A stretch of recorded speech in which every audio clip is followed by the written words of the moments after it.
కోతి గెంతులు. కోతి అంటేనే వింత చేష్టలకు, తమాషా పనులకు, గమ్మత్తు అయిన హావభావాలకు పెట్టింది పేరు. ఒక అడవిలో ఉండే కోతి తన వింత వింత హావభావాలతో అన్ని జంతువులను ఆకట్టుకునేది. ఒకరోజు అడవిలో అన్ని జంతువులు కలిసి విందు చేసుకోవాలి అనుకున్నాయి. విందు జరుగుతుండగా జంతువులు అన్నీ కలిసి కోతిని నృత్యం చేయమని కోరాయి. అది నిర్మాటంగా వారి కోరికను మన్నించి నృత్యం చేయడం ప్రారంభించింది. దాని వింత హావభావాలు, తమాషా చేష్టలు అన్ని జంతువులను ఆకర్షించాయి. సింహం, పులి, ఏనుగు, కుందేలు ఇలా అన్ని జంతువులు కోతి నృత్యాన్ని మెచ్చుకున్నాయి. జంతువులు అన్ని కోతిని మెచ్చుకుంటుండగా ఒంటె మాత్రం దానిని ఏవగించుకుంటూ ఇదేమంత పెద్ద విషయమా అన్నట్టు పెదవి విరిచింది. ఇంకో అడుగు ముందుకేస్తూ కోతిని తిట్టడం మొదలుపెట్టింది. దాని మాటలకు మెచ్చుకున్న మిగతా జంతువులు కోతి చేసింది బాగలేదు అనుకుందాం, మరి నీవు నీ విద్యను ప్రదర్శిస్తావా అని అడిగాయి. జంతువుల మాటలకు సరే అన్న ఉంటే నృత్యం చేయడానికి సిద్ధమయ్యింది. కాలు కూడా సరిగా కదల్చలేని ఉంటే నృత్యం చేస్తుంటే మిగతా జంతువులకు ఎంతో అసహ్యంగా అనిపించింది. దాని అసూయ, ద్వేషాలు, కలగలిసిన ప్రవర్తనను చూసిన జంతువులన్నీ దాని అడవిలో నుండి బయటకు తరిమికొట్టాయి. ఈ కథలోని నీతి ఏమిటంటే ఇతరులను కించపరిచే ముందు తాను సరిగ్గా ఉన్నదా లేదా తెలుసుకోవాలి. కోతి చెప్పిన నీతి కథ. రామచంద్రపురంలో రంగయ్య అనే రైతు ఉండేవాడు. ఆవు పాలను పట్నం తీసుకెళ్లి అమ్మేవాడు. చిక్కనైన ఆవు పాలు అమ్మడానికి ఖ్యాతి తెచ్చుకున్నాడు రంగయ్య. పట్నంలోని ఒక వీధుల్లో అందరూ రంగయ్య దగ్గరే పాలు కొనేవారు. రంగయ్యకి ఓ రోజు పొలంలో పని ఉండడంతో కొడుకు సుబ్బయ్యని పాలు తీసుకెళ్లమన్నాడు. సుబ్బయ్య పాలు తీసుకొని వెళ్తూ దాహం వేసి ఓ బావి దగ్గర ఆగాడు. అప్పుడు అతనికి ఒక దురాలోచన వచ్చింది. తన దగ్గరున్న 5 లీటర్ పాలకు 5 లీటర్లు నీళ్లు కలపాలి అనుకున్నాడు. తన దగ్గర 5 లీటర్ పాలకు 5 లీటర్లు నీళ్లు కలిపాడు. తండ్రి మీద నమ్మకం ఉంది కాబట్టి తాను నీళ్లు కలిపినా ఈ ఒక్క రోజుకి ఎవ్వరికి అనుమానం రాదనుకున్నాడు.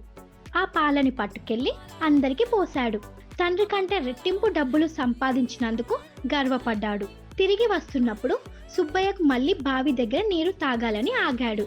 డబ్బు సంచి పక్కన పెట్టి నీరు తాగుతుండగా ఎక్కడి నుంచో కోతి ఒకటి వచ్చి ఆ సంచిని పట్టుకొని పక్కనున్న చెట్టెక్కి కూర్చున్నది. సుబ్బయ్య చూస్తుండగానే సంచిలోని రూపాయలు, నాణ్యాలు బావిలోకొకటి, నేల మీదకొకటి చొప్పున విసరసాగింది. దాన్ని బెదరగొట్టేందుకు ఎంత ప్రయత్నించినా సుబ్బయ్య కాసేపటికి సంచిని ఖాళీ చేసి కింద పడేసింది.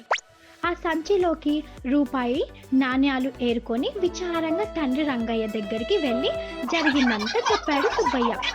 రంగయ్య సంచిని తీసి చూస్తే అందులో 5 లీటర్లు సరిపోయే డబ్బు ఉంది. కోతి నీకు మంచి పాఠమే నేర్పింది. ఈ సంచిలో 5 లీటర్ల పాల డబ్బు విడిచి నీవు కలిపిన నీరు సరిపడే డబ్బుని బావిలోకి పడేసింది. పాల డబ్బులు మనకి, నీరు డబ్బులు బావికి, లెక్క సరిపోయింది. మరెప్పుడు ఇలాంటి పని చెయ్యకు అని హితవు చెప్పాడు. అంటే బుర్రెపాయే నీతి కథ. ఒకానొక అడవిలో సింహం రాజుగా విధులు నిర్వహిస్తుండేది. అయితే సింహం దగ్గర చాలా ఆవులు, గేదెలు, మేకలు ఉండేవి. సింహం వాటన్నిటిని సాదుకునేవాడు. ఆ ఆవులను, గేదెలు, మేకలను మేపడానికి ఒక నక్కని కాపలిగా నియమించుకుంటాడు. నక్క ప్రతిరోజు ఉదయాన్నే వెళ్ళి ఆవులను, మేకలను, గేదెలను తీసుకొని వెళ్ళి సాయంత్రం కాగానే తిరిగి ఇంటి దారి పట్టేది. నక్కకు ఇది దినచర్యగా మారింది. అలా కొన్ని రోజులు గడిచాయి. ఆ రోజు ఉగాది పండుగ కావడంతో తన యజమాని అయిన సింహం నక్కను దగ్గరికి పిలుచుకొని, ఓయి నక్క, ఇదిగో ఈరోజు పండుగ కదా, మా యువరాణి బూరెలు చేసింది.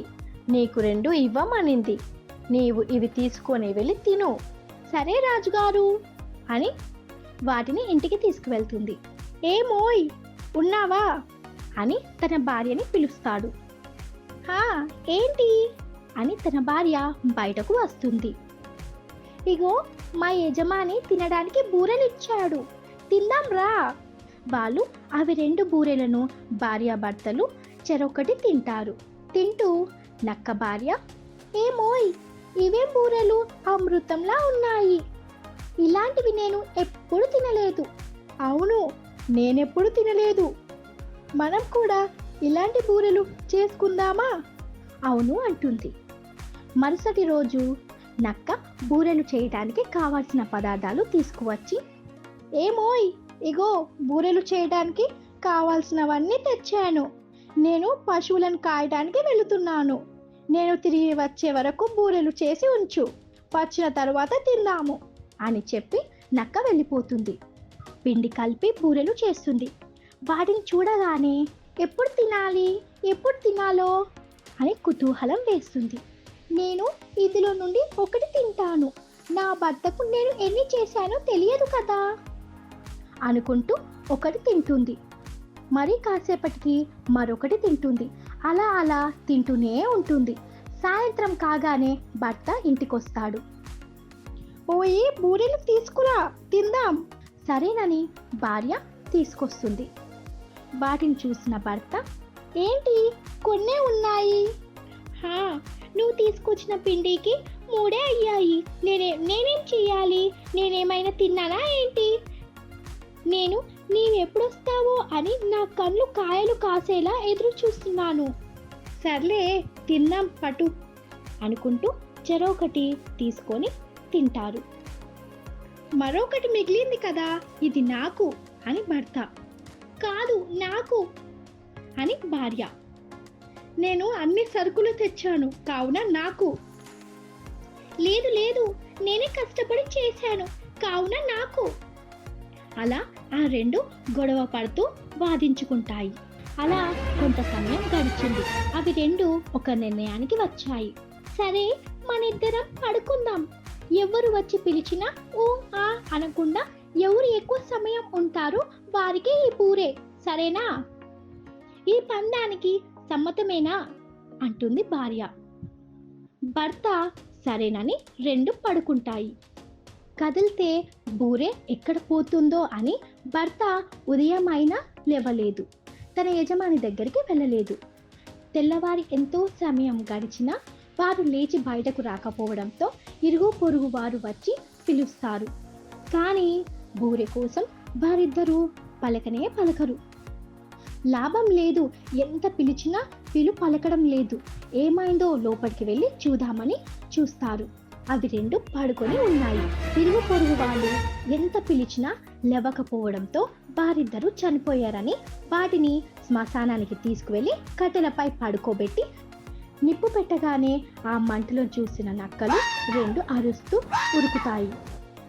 అది చూసిన సింహం మిగిలిన వారంతా నక్కలు దయ్యాలుగా మారాయి అనుకుంటూ అక్కడి నుండి ఒకరికి ఒకరు దొరకకుండా పరుగు తీస్తాయి.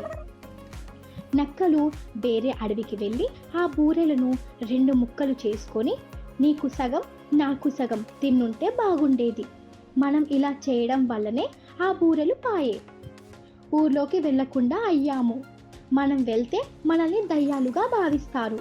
కావున ఇలాంటి తెలివి తక్కువ పనులు ఎప్పుడు చేయొద్దని అనుకున్నవి. కప్ప పట్టుదల. ఒకరోజు అడవిలో 2 కప్పలు చెట్టాపట్టలేసుకొని వెళ్తున్నాయి. అవి చాలా సంతోషంగా అటు ఇటు గెంతుతూ వెళ్తూ మధ్యలో ఉన్న ఒక లోతైన గుంతని చూసుకోలేదు. దాంతో ఆ 2 కప్పలు ఆ గుంతలో పడిపోయాయి. కప్పలు బయటకు రావటానికి ఎంతో ప్రయత్నించినా రాలేకపోయాయి.